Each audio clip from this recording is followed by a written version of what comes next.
I stood in the hallway for a minute. What now? I had no place to stay. What was I doing in this town anyway? The bag! I had forgotten about the bag. I had forgotten about the secret, professor, everything else but her. I started down the hallway and took the elevator down. Sitting in my car, I thought about the last few hours. I slept in my car, but first moved it to a parking lot by the stadium. I didn't need anyone, especially her, finding me bunking up in the back seat right outside her apartment building. When I woke up the next morning, I was confused. You know the feeling, right? You wake up in a strange place and you don't know where you are. For me, it was even crazier. I was chasing a deadly secret in a strange place, sneaking around a stranger's house while he was right outside on the patio, then discovering the secret, and then afraid for my life, then following the person I thought was going to kill me, and then going on my first date. Then I don't even know what to call what happened next. Now I was waking up stiff and confused in the back seat of my car in a vacant parking lot in the dim hours of the morning. In less than a day, I had gone from a near-death experience to a new life experience. Now what? I sent her a one-word text. Again? After what seemed like a millennium, the little dots appeared. Then a word appeared. Sure. We met at the same place where we had eaten the night before, and everything was wonderful. We went back to her place, but it was afternoon this time, and it felt different.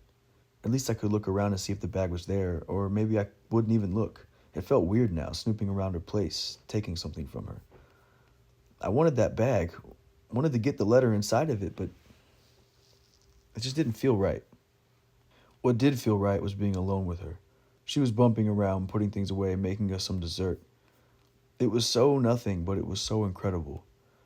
I watched her glide across the room, pause, glide again. She glided over to me with some cookies on a single plate and sat down next to me, one leg beautifully folded under the other. I looked right into her eyes and said, "There's no Barney." What? I felt myself clench up.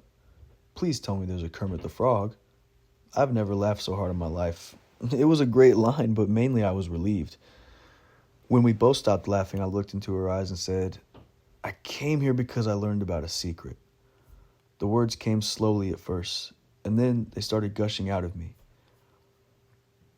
I told her about the conversation I overheard at the picnic, about finding out where Professor worked and then secretly recording him in his office, about understanding the value of this secret. I stopped, wondering how she would respond. I hadn't said anything about sneaking into Professor's house or finding the letter or seeing her in the basement or following her. For all she knew, I really had seen her for the first time in the parking lot outside her dorm. She looked away. Finally, she turned back to me and said, "I was in his house." She was with me, not only in that house, but also in spirit. We were all in with each other.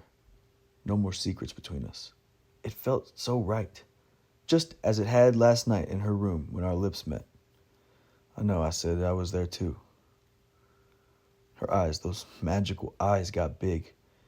She hadn't known, hadn't seen me there crouching by the stairs, hadn't noticed me following her on the sidewalk, hadn't suspected anything at all. I cut her off. You made one mistake. I said, you turned off the light. It was on when you got there.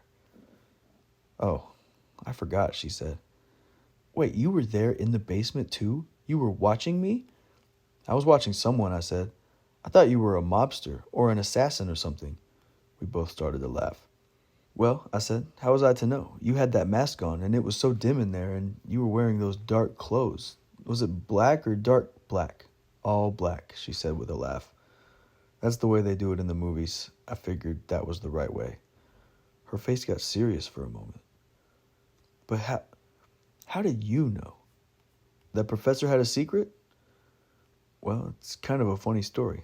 I told her the whole thing, how I drove off to see America, overheard his conversation at the reunion, recorded their conversation in his office, the whole thing. I saw the letter, and then I heard you in the house, and I hid by the stairs. She nodded, a little absent-mindedly. It was all coming into focus for her now. So, I started. We had locked eyes again. How did you know about Professor's secret? That's a pretty crazy story about how you discovered it, she said. But mine's crazier.